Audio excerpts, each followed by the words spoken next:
Hello everyone, start करते हैं आज की वीडियो को। और आज के वीडियो में हम डिस्कस करने वाले हैं ट्रम्प के और टेकिंग सेरेमनी। मतलब कि उनने अपना पद जो है वो संभाल लिया है। ट्रम्प की जो मतलब इतने दिनों से चर्चा चल रही थी कि ट्रम्प के आने के बाद क्या होगा क्या होगा, तो उन्होंने अपना पद संभाल लिया है। और जो बड़े बड़े दावे किए जा रहे थे कि भाई एक रेडिकल चेंज होंगे, रेडिकल मतलब एकदम से बहुत सी चीजें चेंज होंगी, तो उस चीज की हमें पहले ही अनुमान लगाए जा चुके हैं कि पहले ही हम इन सब चीजों का देख चुके हैं। क्योंकि जो गाजा और जो इजराइल का जो युद्ध है वो कहीं ना कहीं रुक गया है, और उस पर जो एक सहमति बन गई है कि हमको फिलिस्तीनियों को छोड़ेंगे और वो हमारे का जो इजरायली जो लोग हैं उनको छोड़ देंगे। इस पर नेतन्याहू, जो बाइडन एडमिनिस्ट्रेशन ने जब बोला था, तो इस पर नेतन्याहू जो वर्तमान प्रधानमंत्री वहां के इजराइल के, उन्होंने सहमति नहीं दिखाई थी। लेकिन जो उनके राजदूत थे, जो राजदूत या होने वाले एक प्रमुख जो ट्रम्प एडमिनिस्ट्रेशन के अंदर, वो पहले गए वहां पर, उन्होंने नेतन्याहू से बात की और उसके बाद नेतन्याहू उस चीज पर मान गए और जो भी डील थी उस चीज को एक्सेप्ट करा।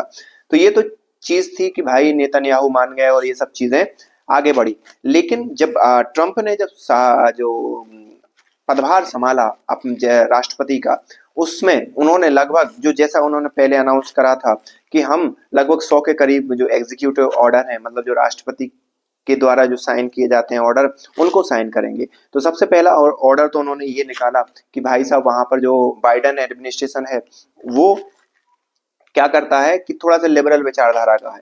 तो वहां पर मेल फीमेल और एक और ट्रांसजेंडर वाली जो वो होती है जेंडर, उसको वहां पर उन्होंने अनुमति दे दी थी। लेकिन ट्रंप ने कहा कि भैया नहीं, सिर्फ यहाँ पर दो ही जेंडर होंगे, मेल एंड फीमेल। सेकंड उन्होंने क्या करा, सेकंड उन्होंने मेक्सिको कनाडा के ऊपर जितने भी ये टैरिफ लगाने की बात की थी, उन सभी टैरिफ को भी क्या कर दिया है, ठंडे बस्ते में डाल दिया और कहा कि भाई जो भी अभी मतलब फेडरल एजेंसी उस चीज को तय करेंगी, तो अभी हम वो नहीं करने वाले। तीसरा और बड़ा काम ये क्या करा उनने कि लगभग 8,000 के करीब जो सैनिक थे, जिनको ट्रंप के ही कार्यकाल में, जो पिछला कार्यकाल था उसमें उन्होंने क्या कर दिया था, बर्खास्त कर दिया था। क्यों? क्योंकि उन्होंने वैक्सीन नहीं लगवाई थी, जो भी कोविड-19 की वैक्सीन थी। तो ट्रंप ने कहा कि उनका उस समय से अभी तक जितना पैसा है वो पैसा दिया जाएगा और वापस उनको सरकारी नौकरी या जो भी उनके पद थे उन पर आसीन किया जाएगा। एक तो ये था। और इसमें सबसे बड़ी देखने की वाली बात यह है कि ट्रंप जो रेडिकल चेंजेस की बात कर रहे थे वो उन्होंने नहीं किए, बल्कि उन्होंने दो चीजें लगा दी। एक इमरजेंसी लगाई, एनर्जी फीस इमरजेंसी। उस एनर्जी इमरजेंसी के तहत क्या किया कि अमेरिका क्या करेगा, अमेरिका के पास बहुत बड़े जीवाश्म भंडार हैं, मतलब क्रूड ऑयल के भंडार हैं। तो सबसे पहले वो उनको खंगालेगा, उनसे ही दोहन करेगा, जिससे उसकी प्रोडक्शन कॉस्ट कम होगी, उनकी जो क्रूड ऑयल का आयात होगा वो कम होगा। और उससे क्या होगा, पूरा का पूरा जो बिजनेस है, बिजनेस मॉडल या जो बिजनेस वहां पर चल रहे हैं, उनकी प्रोडक्शन कॉस्ट कम आएगी।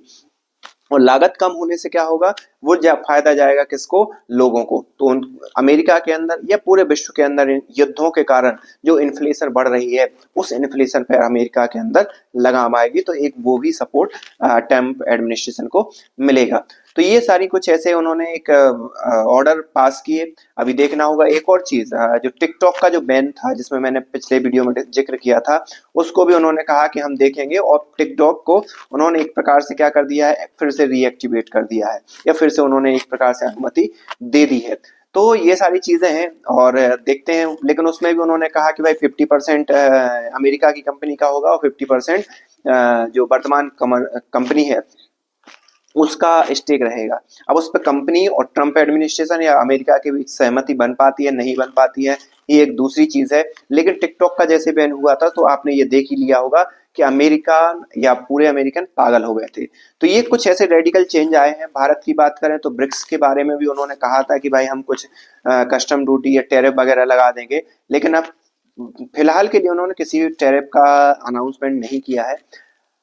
पॉजिटिव बात ये कहें कि जो हमारे विदेश मंत्री थे उनको सबसे फ्रंट रो में जगह मिली, मतलब जो उनकी सेरेमनी हो रही थी उसमें फ्रंट रो में जगह मिली। तो इससे कई अनुमान लगाए जा सकते हैं कि भाई इसमें हम कहीं ना कहीं पॉजिटिव रुख देखते हैं भारत के प्रति। अब ये आगे आने वाला समय बताएगा, क्योंकि यहाँ पर दो केस हैं।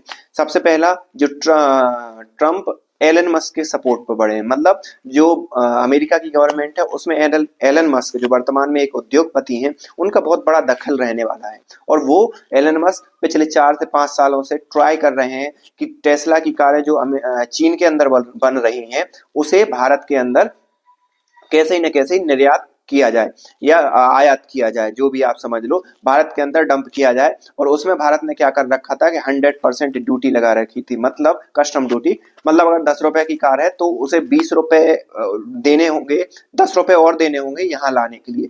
मतलब वो 10 रुपए की कार यहाँ पर उसे महंगी बेचनी पड़ेगी। तो ये सारी चीजें थी। तो और दूसरा उनका जो एयर फाइबर है, जो इंटरनेट सैटेलाइट से इंटरनेट देने का वो है, तो वो भी हो सकता है एलन मस्क अपना इन्फ्यूज करने का सोचें भारत के इतने बड़े मार्केट में। तो ये सारी चीजें हमें देखने को मिलेंगी, क्योंकि उसमें एक डेटा का भी बहुत बड़ा पॉइंट था। और भारत हमेशा से इस बात के लिए कहता रहा है कि जो भी डेटा है वो हमारे ही इंडिया के अंदर आप सर्वर बनाओ और यही डेटा रहना चाहिए, यहाँ से डेटा बाहर नहीं जाएगा हमारी जो जनता है उसका।